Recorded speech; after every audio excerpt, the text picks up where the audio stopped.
Mirabeau, chers auditeurs, malgré cette pandémie, on continue à raconter des histoires. Je vous remercie.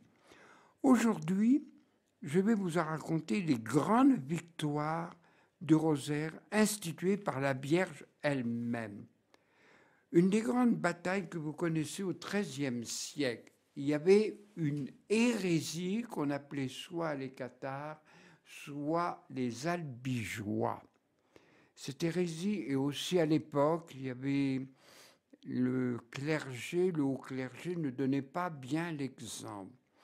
Et on appelait les cathares les purs.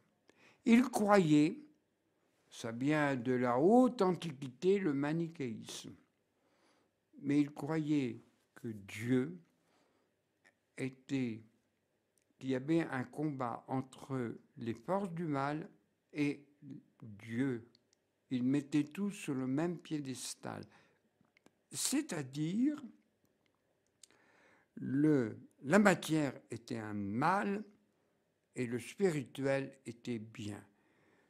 Les pauvres, c'était une erreur, mais cependant, dans cette période du XIIIe siècle, il y a eu beaucoup de massacres. Cependant, ça a commencé au XIIe siècle, dont Saint Bernard de Clairvaux. Ensuite est venu dans l'ordre franciscain Saint Antoine de Padoue, qu'on appelait à l'époque le marteau des hérétiques. Et cependant, Dominique a joué un rôle très important. Je tiens à vous dire, quand nous pourrons retourner de nouveau au sanctuaire de Notre-Dame-du-Lot, à la chapelle des Anges, il y a une belle statue de Saint Dominique. Elle est très belle. Et Saint Dominique n'arrivait pas à convaincre la vérité catholique, vérité chrétienne en fait. Et alors, là, il y eut une apparition à la Drèche qui se trouve près d'Albi, à 2 ou 3 kilomètres. Et là, mystérieusement, la Vierge lui est apparue et elle avait 3 personnes. L'une était en couleur blanche, l'autre en couleur rouge et l'autre en couleur dorée. Et là, qu'est-ce que ça signifie, dit Dominique? Cela signifie que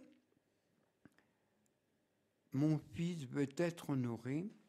Le blanc, c'est les mystères joyeux, l'Annonciation, et les mystères douloureux, la crucifixion, la passion, le jardin des Oliviers. Et la troisième, la gloire de la Vierge, l'Assomption. Je te donne un rosaire. Et là, jusqu'ici, tu n'as pu toucher leur cœur pour qu'ils reviennent au sein de l'Église. Mais par ce rosaire, par cette prière, tu le diras. Et Dominique, très obéissant, qui avait un don de parler, qui avait un don de la prière, il priait presque jour et nuit, et le don aussi d'enseigner. Et là, bien sûr, il eut le résultat, presque aussitôt, beaucoup de cathares se retournèrent à l'Église, au sein de l'Église. Je ne raconte pas les batailles et tout, c'est pas mon but. Voilà d'où est l'origine du rosaire. Et là, il y eut un dominicain qui, Alain de la Roche, au XIVe siècle, savait tomber un peu en désuétude. Et lui, par une vision de la Vierge Marie, elle lui redemanda de prier ce rosaire. Il s'exécuta, il alla dans tous les pays d'Europe, mais comme à l'époque on parlait plus ou moins le latin, on pouvait se comprendre. Et il a ramené la foi qui, dans toute l'histoire de l'humanité, l'histoire du livre, de la Bible, bien sûr, il y a souvent des chutes et on revient. Et là, le rosaire. Cependant, le rosaire, et il y a un grand homme que je ne peux pas ne pas oublier, c'est Saint Antoine de Padoue. Saint Antoine de Padoue avait ce don, il est d'origine portugaise. Alors si les Portugais m'entendent, ils vont dire « Oh, qu'est-ce qu'on est content !» Bon, « Oh, qu'est-ce qu'on est content !» Et là, par ses paroles, par sa conviction, par son amour, il ramena beaucoup de gens à la foi chrétienne, surtout du côté de Rimini, et le chef des Cathares a vu cette parole de feu, cette parole de douceur, et beaucoup sont revenus au sein de l'Église. Pourquoi tous les dominicains portent le rosaire attaché à leur ceinture? Il y a d'autres frères qui le font, ne serait-ce que nos amis et que nous aimons beaucoup, les franciscains. Mais toutefois, sautons des siècles. Ah, au XVIe siècle, une époque aussi mouvementée, tourmentée que la nôtre. Et oui, l'histoire se recommence, mais avec des modalités différentes. Aussi, il y avait une menace de Ottomans qui était sous l'appui du monde musulman. Non pas que je veux dire du monde musulman, je suis historiquement, c'est tout. Et là, c'était pour vous situer dans l'histoire au moment de François Ier et ensuite Charles IX. C'est pour vous situer dans l'histoire. Et un grand pape, le pape Pie V, Pie le Cinquième, un dominicain, est là, inspiré de Dieu. Il a demandé à la communauté chrétienne de l'Europe de prier le rosaire, malgré les batailles, les intrigues politiques et tout. Mais je ne vous raconte pas ces intrigues. Eh bien, il a demandé que l'on prie le chapelet. Et à l'époque, les papes avaient un pouvoir énorme, une autorité énorme, si bien qu'il demanda à Philippe II, le roi d'Espagne de l'époque, et il lui donna son demi-frère, Juan d'Autriche. En effet, cet homme avait donné les capacités, il l'avait prouvé dans des champs de bataille, le bon stratagème militaire. Et en plus, il était croyant. Et on part. Mais un drame à Corfou, ils virent que les Ottomans étaient passés horribles. Je ne vous fais pas la description. Vous fermeriez. Non. Ils faisaient horrible. À 100 km de Lépante, ils étaient tous là, dans l'estuaire de Corinthe. Et là, autant les Ottomans étaient équipés, armés, comme on dit, armés jusqu'aux dents.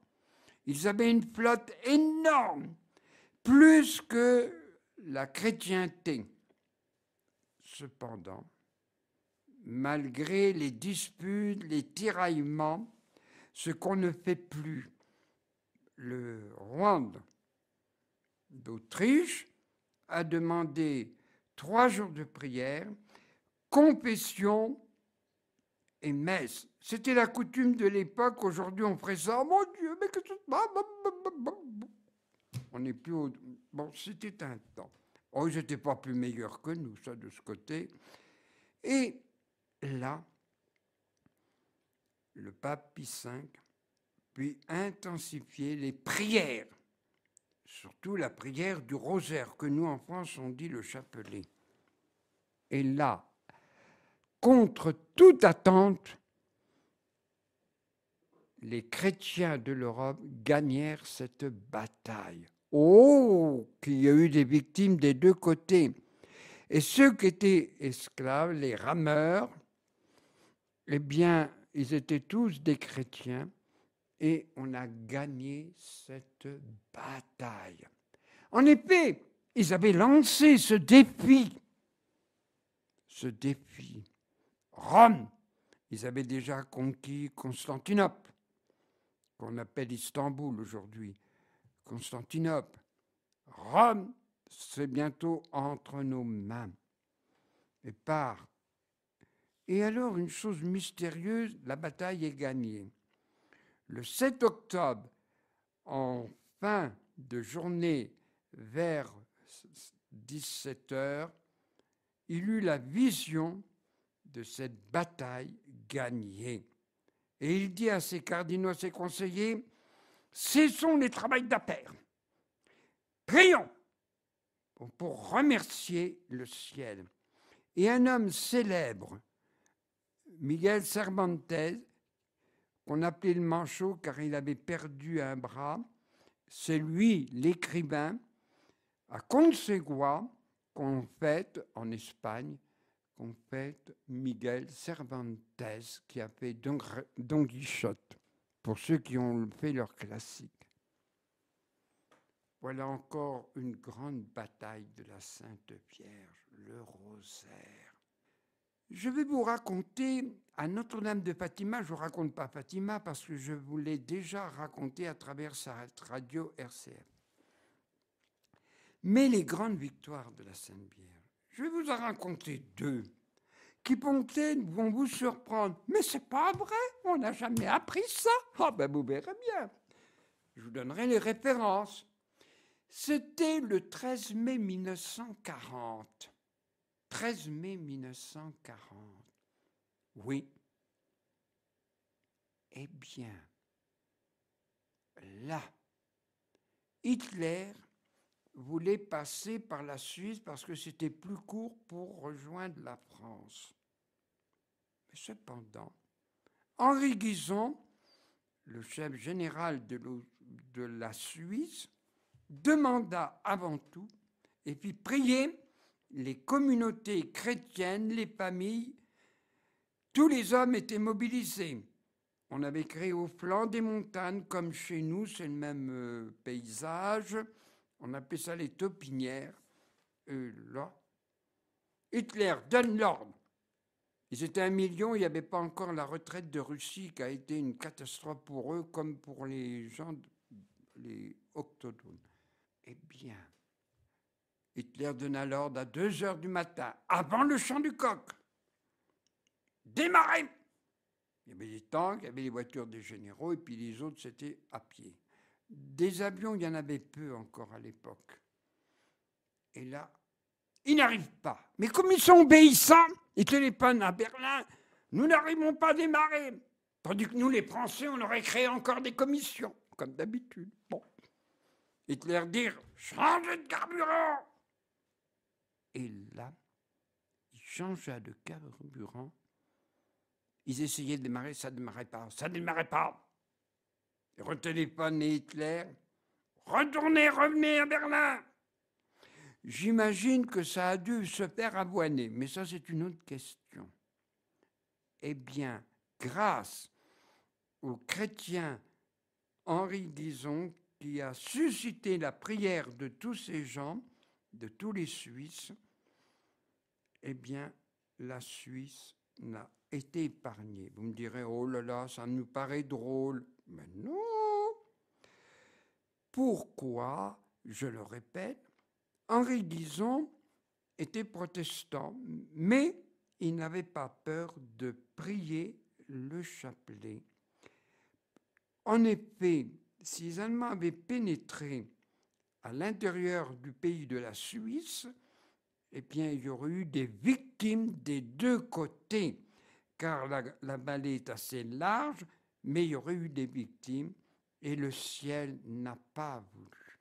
Mais je répète que c'est grâce à la prière du chapelet. Je vous donne encore un autre exemple. Ah, vous les anciens, comme je le suis moi-même, beaucoup des contemporains ont connu ça. En 1960, oui, 60, il y avait une menace de guerre, comme d'habitude, toujours des menaces de guerre. Des menaces de guerre. En effet, je vous situe l'époque. Il y avait les deux cas, Khrouchtchev et Kennedy. Et là, à l'ONU, Khrouchtchev fait un discours interminable, 5 heures, blablabla. Bla, bla, bla. Au moins, tu pouvais faire ta sieste. C'était déjà un avantage. Mais cependant, l'évêque de l'époque avait demandé que l'on prie à Fatima et il y eut 500 000 personnes. C'est énorme pour l'époque. Mais les moyens de locomotion étaient plus rapides et plus fonctionnels. Et là, comme le 13 octobre 1917, le 13 octobre 1960, beaucoup de gens prièrent le chapelet durant toute la nuit et toute la journée. Mais ce qu'on ne savait pas derrière ce Khrouchtchev qui a tapé avec sa chaussure sur le pupitre de l'ONU, il se préparait une stratégie. Voilà. Les anciens savent. La bombe hydrogène qu'on disait la bombe H. Les savants, ils étaient 300, des techniciens, enfin, il n'y avait que du beau monde. En Sibérie, un lieu désertique, ils étaient abrités à l'intérieur d'un bunker, ils appuient pour que la bombe éclate. Elle n'éclate pas. Comment ça se fait? Bon. Ils attendaient 1 heure.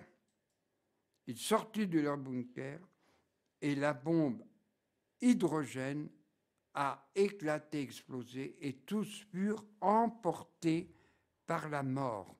Vous me direz, mais on ne savait pas. C'est une grande victoire. Et il y en a d'autres, mais je ne vais pas vous embarrasser tout ça. Une petite histoire de la grande histoire. Un homme était dans le train et il y avait des jeunes étudiants et cet homme avançait en âge, égrenait le chapelet et le jeune étudiant se dit « Hé, c'est vieux tout ça, va jeter ces espèces d'objets par-dessus le train, par la fenêtre du train. » Puis tout d'un coup, ce jeune homme vit ce vieil homme pleurer. Pleurer, mais que se passe-t-il? Alors il était impressionné, mais si vous voulez, je vous enverrai des livres pour vous dire que la science est plus forte que la religion et toutes ces histoires de dévotion. Il sortit de sa poche sa carte de visite, Louis Pasteur, directeur de la recherche scientifique à Paris. Oh! Vous voyez, nous, savants, pas tous, cette prière simple. Aussi, un qu'on ne connaît pas, le général Leclerc, qui est une bonne renommée, priait le chapelet tous les jours. Vous savez que nous sommes dans un grand lieu, Notre-Dame-du-Lot, où la vénérable Benoîte priait le chapelet, priait le rosaire, et aussi un que vous connaissez encore mieux, qui a été rappelé à Dieu le mois de septembre, 23 septembre 1968, l'année de la grande révolution des mœurs, eh bien, le Padre Pio priait le chapelet. Je remercie RCF qui, vers 15h30, nous fait prier le chapelet prié à ce haut lieu béni par le ciel et par la Vierge, où elle demanda de prier le chapelet. Chers auditeurs, merci de nous avoir écoutés. Que Dieu vous bénisse et que la Sainte Vierge vous protège de tous les dangers de la vie.